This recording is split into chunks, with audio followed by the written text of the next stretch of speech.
Hi, welcome to this brief video on Gould 1982, A Nation of Morons, and this is for the OCR A2 Psychology spec, but it may also be applicable to other specifications. This is the background. Are some people more intelligent than others? Intelligence is basically what this whole study is about, so this will be looked at in more depth in a bit. In order to test this question, you would have to define what is meant by intelligence and then devise a way of measuring this. As shown in this study, it can be difficult to accurately measure intelligence.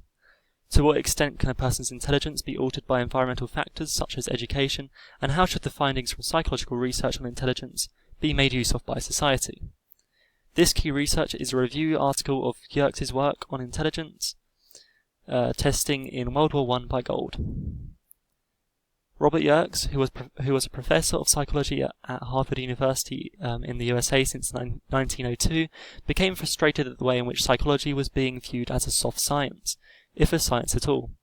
In 1915, Robert Yerkes' primary aim was to prove that psychology could be as rigorous a science as physics, by which he meant it could be just as focused on numbers and quantification. For Yerkes, the area of psychology that offered the most promising means by which to do this was the field of mental testing, which at the time was only just beginning to develop. So the sample for this study were the 1.75 million men tested during World War I. But yeah, this gave Yerkes the opportunity to gather a large pool of data, as he succeeded in persuading the US Army to test the intelligence levels of all of its recruits. And this is a little picture of the pictorial completion test, which was used in the Army beta test that we'll look at in a bit. But it basically just involved completing the missing gaps in the pictures. Pretty simple. So these were the tests. Yerkes worked with Louis Terman, H. Goddard, and other colleagues to produce the Army mental tests between May and July 1917. They developed 3 types of tests supposedly measuring native intellectual ability, although they were actually measuring something entirely different. The Army Alpha test, this was the first test, and this was a written examination to be given to literate recruits. It included 8 parts, took less than an hour, and could be administered to large groups. Most of the items in the test comprised of tasks such as filling in the next number in the sequence, unscrambling sentences and analogies. It also included a series of multiple choice questions. The Army Beta test was the second test, and this was designed for illiterates and men who had failed the Army Alpha. It included 7 parts, and like the Army Alpha, took less than an hour to complete and could be given to large groups. Items included maze running, cube counting, finding the next symbol in an XO series, and translating numerals into symbols. Another of the tests, pictorial completion, which we just looked at a minute ago, required those being tested to draw in whatever was missing from the pictures. The third test was individual examination, and this is basically where whoever failed the Army Beta test would be recalled for individual examination. Following these tests, the Army psychologist would grade each recruit from A to E with pluses and minuses, and offer suggestions for proper military placement.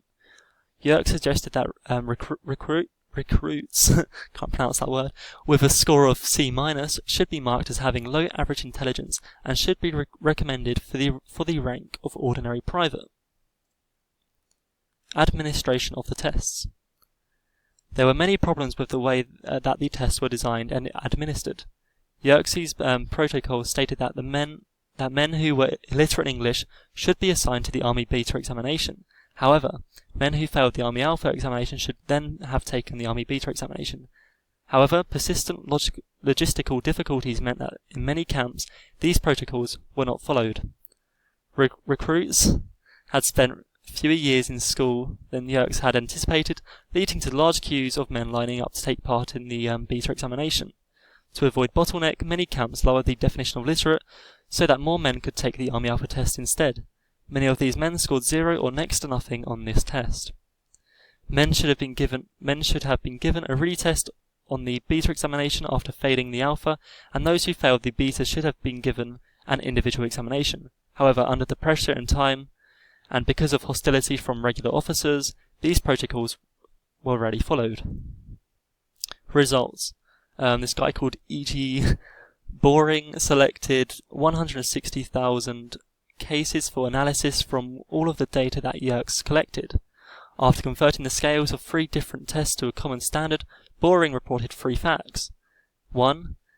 The average mental age of the white American adult was 13. This meant that they were only just above the intelligence level expected of a moron. With regard to immigration from Europe, the darker people of Southern Europe and the Slavs of Eastern Europe were found to be less intelligent than the people of Western and Northern Europe. The average Russian had a mental age of 11.34, the Italian 11.01, the Pole 10.74. The third fact was that black Americans lay at the bottom of the scale with an average mental age of 10.41. These findings were used by politicians to lobby not just for limits to immigration, but for changing its character by imposing tight quotas against nations deemed to be of inferior genetic stock.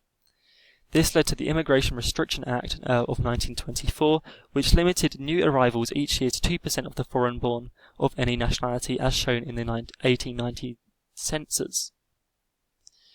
It's estimated that as a result of this, up to 6 million Southern, Central and Eastern Europeans were barred entry to the USA between 1924 and the outbreak of World War II. Conclusions. Gould ends his article with this sentence: "The paths to destruction are often indirect, but ideas can be agents as sure as guns and bombs." It would be his conclusion that some ideas, such as carrying out the mental tests in World War I on army recruits in the USA, can have consequences every bit as tragic and as more deliberate and direct attempts to do harm. For example, it was estimated that at least 6 million people died as a result of this quota being put in place. Thank you for listening to that short overview. I hope you made notes on it as usual, but I'll be making some more videos, so please check those out, and thank you for listening.